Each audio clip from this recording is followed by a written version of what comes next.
Want to know why? Ask how. Howard the Humongous. A human genome is a 3-foot long thread of 22,000 genes. Anne Boleyn and Henry VIII's courtship would spin a thread of a very different kind. And that thread would sew together the currents of the zeitgeist. It would be used to reap the whirlwind and to tame it. It would be used to harness the hurricanes of history. Can you simultaneously surf the hurricanes of history, sew them with seed crystals, and sew them together with threads? Can you be a needle, an instigator, an integrator, and a binder? Yes, if you are spectacularly well situated, and if you are gifted with talent, if you are like Anne Boleyn and Henry VIII. Anne Boleyn was plunged into the battle between Lutherans and the Catholic Church at the age of 16 when Martin Luther's theses, 95 Theses, went viral. When she was just 12 years old, Anne's father, a diplomat with international connections, had sent Anne to Burgundy to be an attendant to the most powerful woman in Europe, Archduchess Margaret of Austria. Margaret's court overflowed with intellectuals, poets, and scholars. Says Haley Nolan, Anne spent only a year at the court of Margaret before joining Mary Tudor, sister to Britain's king, who was married briefly to the King of France, Louis XII.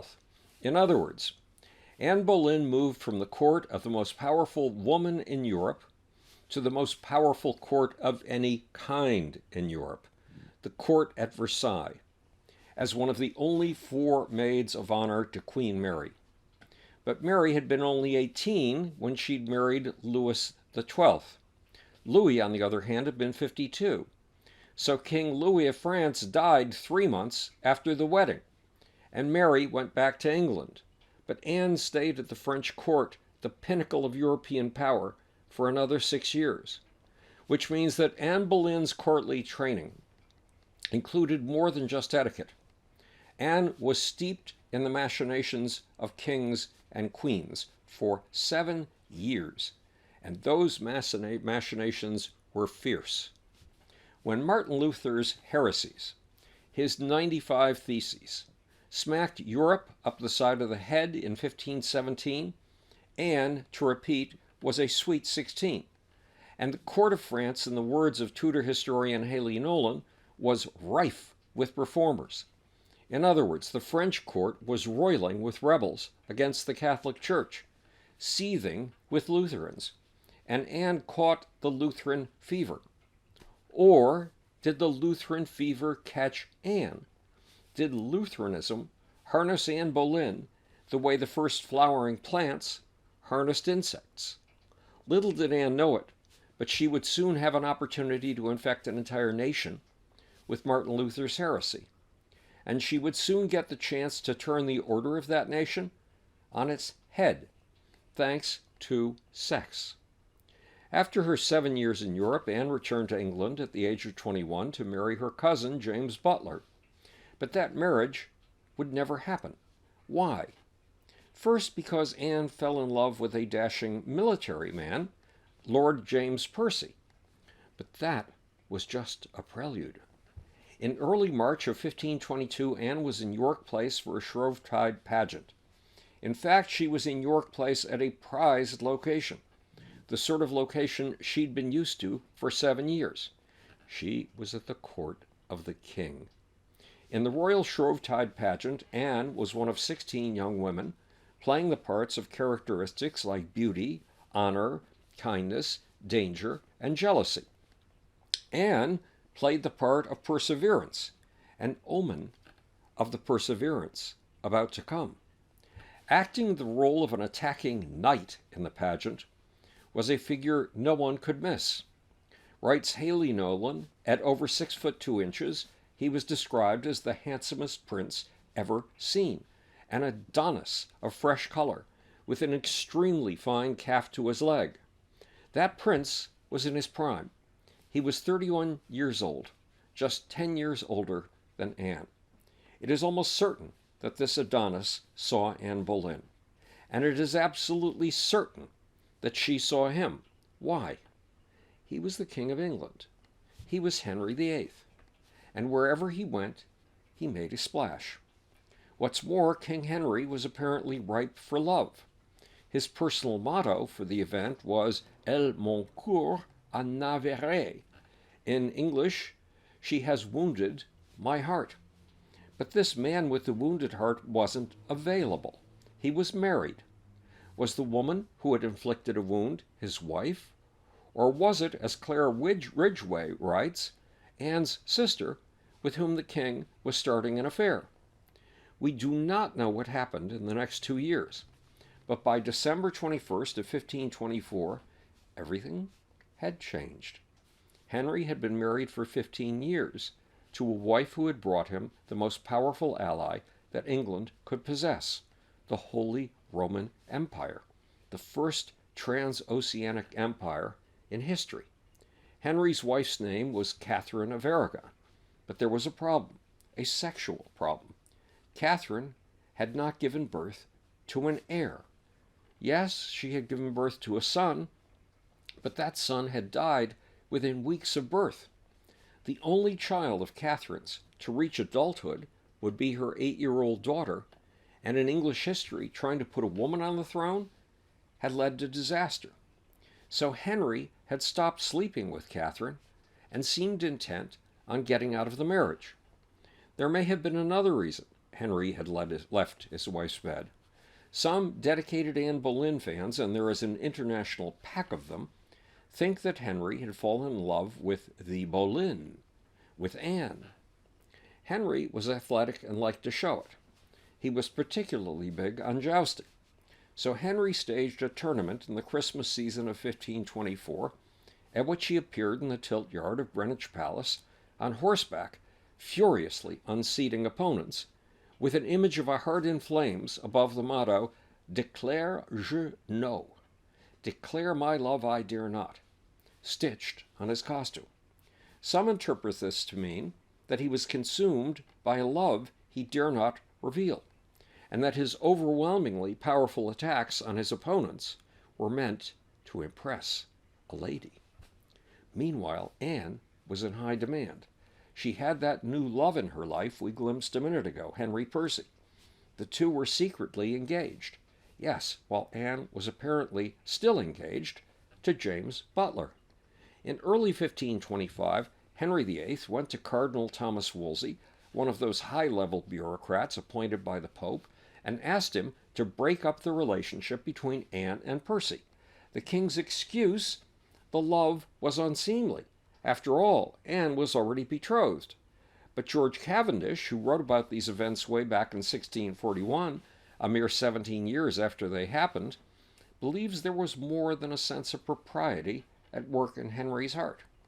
Wrote Cavendish about the king, he could hide no longer his secret affection, but revealed his secret intendment unto my Lord Cardinal in that behalf. In other words, the king was forced to confess to the cardinal that he was in love with Anne Boleyn. To make sure Anne's potential engagement to Percy was thoroughly stomped out, Anne was sent to her family home, Hever Castle, 30 miles outside of London, where she was left to simmer and sorrow for a year or more, to simmer and sorrow in anger. As Cavendish describes it, she was so furious that she smoked. When she returned to the king's court, it was as an attendant, ironically, to Catherine of Aragon, the wife Henry was apparently trying to ditch. In the autumn of 1526, when Anne was still at Hever Castle, Henry began to bombard her with love letters, letters filled with something that you know from your own experience. The keenest price of love is not material, it's emotional. Sex harnesses hurricanes of the heart. Sex stirs tornadoes of emotion. And Henry was thoroughly tornadoed. The result was emotional torture.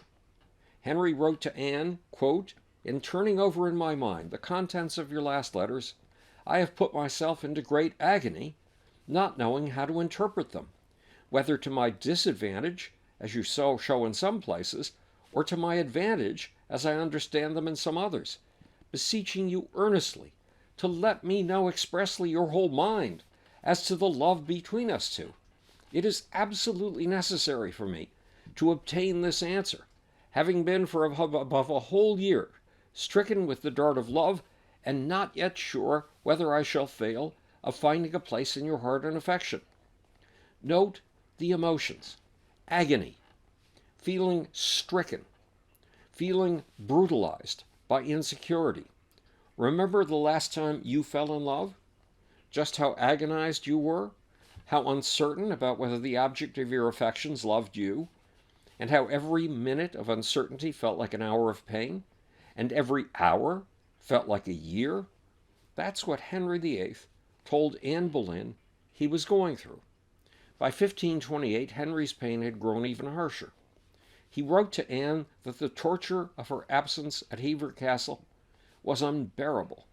My heart and I surrender ourselves into your hands, beseeching you to hold us commended to your favor, and that by absence your affection to us may not be lessened, for it were a great pity to increase our pain, of which absence produces enough and more than I could have ever thought could be felt. Yes, Henry VIII, a king, was feeling more pain than I could ever have thought could be felt, because of one price of human sex: love. Despite being apart from Anne, Henry swears that by absence we are kept a distance from one another, and yet it retains its fervor, at least on my side. I hope the like on yours. The pain of absence is already too great for me. It would be almost intolerable, but for the firm hope I have of your unchangeable affection for me. But Henry had certain privileges you and I will never experience. Kings can have both wives and mistresses. In Easter of 1527, 2 years into the relationship, Henry made Anne an offer to take her as his one and only mistress. Quote, "If you please to do the office of a true loyal mistress and friend, and to give up yourself body and heart to me, who will be and have been your most loyal servant, if your rigor does not forbid me, I promise you that not only the name shall be given you, but also I will take you for my only mistress, casting off all others besides you out of my thoughts and affections, and serve you only." A generous offer, if you take into account the fact that Henry was a king and could put Anne at the very top of England's social pecking order, England's dominance hierarchy, England's elite. This is where the peacock's tail comes in: the display of materialist, consumerist luxuries, the fanning of your feathers in vain display, for the sake of sex. Quote, "Henry ordered 4 gold brooches from his goldsmith, one representing Venus and Cupid, the second of a lady holding a heart in her hand, the third depicting a man lying in a lady's lap, and the fourth of a lady holding a crown." The one-of-a-kind jewelry was one of the expenses of love, and Henry had more to expend than anyone else in England. Then Henry gave another flick of his peacock's tail. He sent Anne, quote, "my picture set in a bracelet," as he put it in a letter to Anne. It was a painting no normal mortal would be able to afford, in a bracelet that no one like you and I could have purchased. Anne reciprocated with a piece of jewelry that Henry himself described as a fine diamond and the ship in which the solitary damsel is tossed about. But Anne gave another present of far greater value to the poor, love-tortured king. She accepted his love and returned it. In a letter to Anne, Henry said that, quote, "the demonstrations of your affection are such, the beautiful mottos of the letter, so cordially expressed, that they oblige me forever to honor, love, and serve you, sincerely, beseeching you to continue in the same firm and constant purpose, assuring you that on my part I will surpass it rather than make it reciprocal. If loyalty of heart and a desire to please you can accomplish this, assuring you that henceforward My heart shall be dedicated to you alone. But keep an eye on that piece of gold jewelry Henry had sent with a lady holding a crown. Henry had asked Anne to be his mistress, but Anne apparently wanted a different sort of hold over the crown, so she turned him down. It appears that she was fishing for something better. In fact, Anne was so successful at holding out, yet tantalizing Henry, that his courtship of her would last a full 7 years. One reason: there was a fly in the ointment, or more precisely, a wife in the ointment. Henry had petitioned the Pope to annul his marriage to Catherine of Aragon. The Pope had turned him down over and over again. So Henry said, "Henceforward my heart shall be dedicated to you alone. I wish my person was so too." "Only God can do it," said Henry in a letter to Anne Boleyn, "if he pleases, to whom I pray every day for that end, hoping that at length my prayers will be heard."